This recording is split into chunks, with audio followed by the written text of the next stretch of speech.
Merci de nous rejoindre sur Autocassette pour des essais consacrés aujourd'hui à une revenante.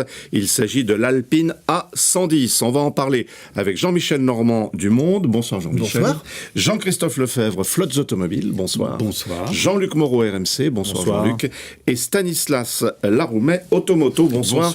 Stanislas. Alors, Jean-Michel, il n'y avait pas eu d'Alpine depuis plus de 20 ans en France, c'est ça ? Depuis 1995, il n'y avait plus d'Alpine qui était fabriquée. Donc là, maintenant, c'est sortez vos mouchoirs, séquence émotion. C'est le retour de la 110, la berlinette, qui est quand même une des rares voitures mythiques françaises depuis la Seconde Guerre mondiale, en fait, en réalité. Et donc, elle revient aujourd'hui avec la même architecture, c'est-à-dire si tu as un coupé 2 places avec le moteur en position centrale arrière, c'est un peu l'approche française de la sportivité, c'est-à-dire qu'elle est très légère, elle fait à peine plus d'1 tonne, elle a un moteur qui est pas très hyper puissant, qui doit faire 256 chevaux, mais ces deux choses-là fonctionnent parfaitement parce qu'elle a une répartition des masses qui est remarquable, elle est extrêmement agréable à conduire, même quand vous êtes à 70 à l'heure. J'ai eu la chance avec quelques confrères de l'essayer tout récemment, et a priori c'est quand même, me semble-t-il, une vraie réussite. Là, toute la question qui se pose à cette voiture, qui n'est pas qu'une voiture, parce que ça va devenir une marque à part entière, ça veut dire que derrière, il y aura a priori d'autres modèles. Le grand défi de l'Alpine, c'est de se vendre en dehors des frontières françaises. Autant en France, Alpine, c'est une église, c'est pratiquement une religion, autant quand vous passez les frontières, hormis quelques cercles de gens très avertis et de gens qui connaissent parfaitement l'histoire de l'automobile et qui ont connu la fameuse berlinette, eh bien, c'est une voiture qui a toute sa crédibilité à construire. Alors, comme vous êtes tous très jeunes, vous ne connaissiez pas, vous n'avez pas roulé dans l'ancienne Alpine, non ? Alors, j'ai fait beaucoup de kilomètres avec la 110. Alors déjà, la grosse différence qu'il y a, parce que je suis monté quand même dans celle-là, puisqu'on l'a vu, il y a quelques salons où la voiture est apparue. Voilà. Et déjà, la grosse différence, c'est que, à l'époque où j'ai roulé avec la première berlinette, j'étais encore beaucoup plus souple que maintenant, mais c'était un exercice d'arriver à monter dans la voiture. La nouvelle, au moins, déjà, on s'installe dedans. On se casse pas le dos. Non, on s'installe facilement. Et puis l'environnement intérieur est pas aussi spartiate que pouvait l'être la première berlinette. Bien évidemment, ça a nettement progressé. Je trouve d'ailleurs que c'est plutôt pas mal dessiné. Il y a quelques petits clins d'œil, pas seulement à Alpine, mais par exemple les 3 boutons pour la gestion de la boîte, ça rappelle les Ferrari. Vous avez un petit tunnel central qui est en hauteur, qui est plutôt bien dessiné, la qualité est au rendez-vous. Il faut dire quand même que dans la catégorie, il y a des gros morceaux, en particulier Porsche, avec le Boxster. Et on est bas dans une 911, on est très bas. Très bas. On est très très bas, et le fond est complètement plat, ce qui permet de coller la voiture à la route et de se passer, en tout cas sur les modèles qui ne sont pas de compétition, de se passer des ailerons et de ces choses-là. Donc elle rappelle quand même beaucoup le modèle d'origine, et on la reconnaît vraiment. On reconnaît vraiment la trace dans l'histoire. Jean-Christophe. C'est sûr qu'elle a une identité qui est très forte. Il faut lui souhaiter évidemment le meilleur succès, mieux qu'un Peugeot RCZ, qui a quand même été précurseur dans le domaine, en se disant on va faire aussi un coupé, et qui a été arrêté par Tavares lorsqu'il est arrivé chez PSA. Sûrement à juste titre, parce qu'ils avaient eu le malheur d'y mettre un diesel.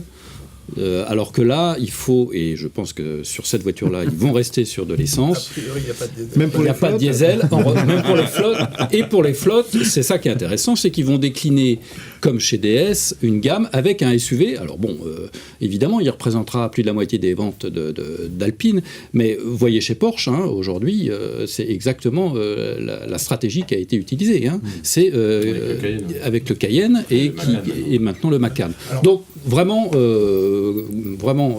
grand bonheur pour cette apparition. Il faut souhaiter qu'elle arrive à rester à côté d'autres véhicules à venir. Il faut dire que Porsche a rendu un énorme service à Alpine il y a quelques temps, c'est en revenant, ou en passant en tout cas, aux 4 cylindres. Parce que jusqu'à présent, on disait, oui, les voitures françaises, ou ce genre de voiture, c'est bien, mais il faudrait un 6 cylindres. Et bien là, c'est un 4 cylindres comme une Porsche, et effectivement, c'est comme une très bonne gabarit. Une Alpha 4C, parce que quand l'Alpha 4C est sortie, ici, tout le monde dit, ah ouais, mais c'est un 4 cylindres. Alors, alors que c'est justement, sympa, à propos d'Alpha 4C, moi j'ai fait une séance photo avec cette Alpine et un propriétaire d'Alpha 4C qui au téléphone m'a dit oui, vous savez l'Alpine, moi j'ai une Alpha 4C, j'ai une Ferrari aussi, donc l'Alpine, je suis italien, vous imaginez. Et il est venu, il a vu la voiture et pendant 5 minutes, il n'a pas parlé. Il m'a dit, je voulais aller à Genève la voir, et puis en fait, non, je ne suis pas allé. Et là, il était mais vraiment estomaqué, il a trouvé ça super. Il m'a dit, ça vaut combien? Alors, on n'avait pas les tarifs encore. Et il m'a dit, quand même, je vais me renseigner pour peut-être en commander une. C'est une voiture qui est quand même relativement attendue, puisqu'il y a eu des éditions en précommande et qui ont toutes été vendues très rapidement. Très peu de gens ont roulé avec. Alors, Jean-Michel, qui était un peu super privilégié, toi, en fait. Alors avant de parler pas tout seul, hein. Avant de parler des prix, qu'est-ce qu'il y a comme moteur sur une Alpine comme ça? C'est quel moteur? C'est un moteur essence 1.8 turbo. Alpine, pas Renault. Renault, oui. Non, alors c'est un grand mystère en fait. C'est un Nissan. Mettez-vous d'accord. Il vient de chez Nissan, il aurait été retravaillé, enfin il a été élaboré par Renault Sport, mais il viendrait de la banque d'organes Renault-Nissan. Comme ça, on va pas être. Mais il y a d'excellents moteurs chez Nissan. Est-ce Ils qu'il y a savent faire des moteurs. des arrière-pensées de compétition chez Alpine? Est-ce que ils sont déjà très très impliqués là-dedans. Qui dit Alpine dit forcément compétition à côté. Hein. Pour revenir sur le moteur, non seulement il est effectivement, je crois que c'est 4 secondes 5 pour le 0 à 100, ce qui est quand même pas mal. Il a surtout un bruit absolument merveilleux. Là, il y a eu un travail sur l'échappement et c'est du bio, si j'ose dire. Dire que c'est pas, ça ne passe pas par les haut-parleurs, c'est pas artificiel. Absolument, c'est totalement bio. Hein. Il y a peut-être une chose qu'on peut regretter, c'est que l'architecture de la voiture fait qu'elle ne sera jamais proposée en boîte mécanique.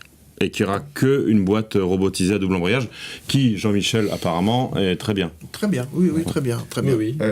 Est-ce que l'on connaît les prix?